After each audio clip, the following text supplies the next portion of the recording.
C'est ça le genre de film d'action qu'on veut, et c'est ça le Tom Hardy qu'on veut aussi. J'ai vu le film Ravage ou Havoc, et je vous en fais la critique. Gareth Evans, le réalisateur des monstrueux et mythiques The Raid 1 et 2 et créateur également de la série Gangs of London, revient enfin sur Netflix après moult reports et reshoots avec un film qui promettait un défouraillement d'action comme on pouvait en attendre de lui.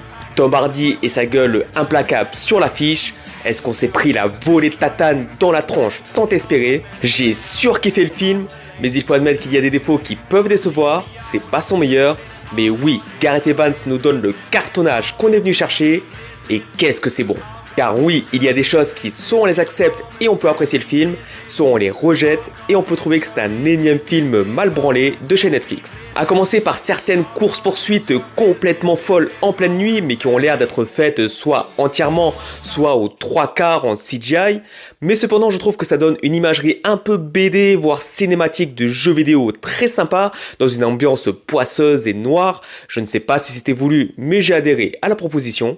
Et d'une manière générale, on est dans une histoire de polar noir d'action, avec un style Olivier Marshall dans l'intrigue et les personnages, et c'est pas forcément une qualité, je dois l'admettre. D'ailleurs, le titre Ravage fait bien écho au film, car c'est vraiment un ravage dans tous les aspects. C'est un chaos social avec une ville défoncée, délabrée, sale où règne l'insécurité, un chaos moral où tout le monde est corrompu jusqu'à l'os. On est dans un monde complètement ravagé par les gangs et la police, qui sont aussi un gang, tout le style Marshall, avec les flics qui sont d'ailleurs habillés de la même manière. C'est pas l'intrigue policière la plus prenante, on est en pleine guerre des gangs avec des politiciens corrompus où chacun s'utilise et un petit pactole à récupérer, mais je trouve que ça fait le taf parce que évidemment ce qu'on vient chercher c'est des scènes d'action hyper bien filmées et sanglantes, et pour ça c'est ce qu'on aura. On a surtout le plus gros de l'action en deuxième partie comme The Raid, mais quelle action de malade. Ce qui est bien c'est qu'ils n'ont pas cherché à nous faire croire que tout le monde s'est levé la jambe. S'il n'y a pas de logique qu'un personnage sache combattre comme un artiste martial,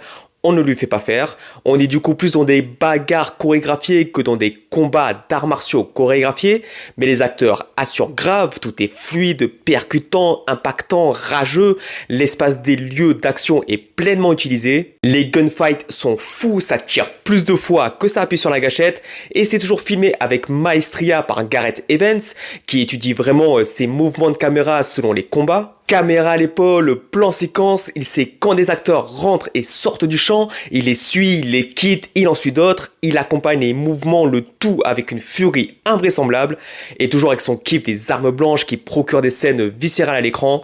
Vraiment, vous prenez votre pied. N'hésitez pas à me dire si vous avez vu Ravage et ce que vous en avez pensé.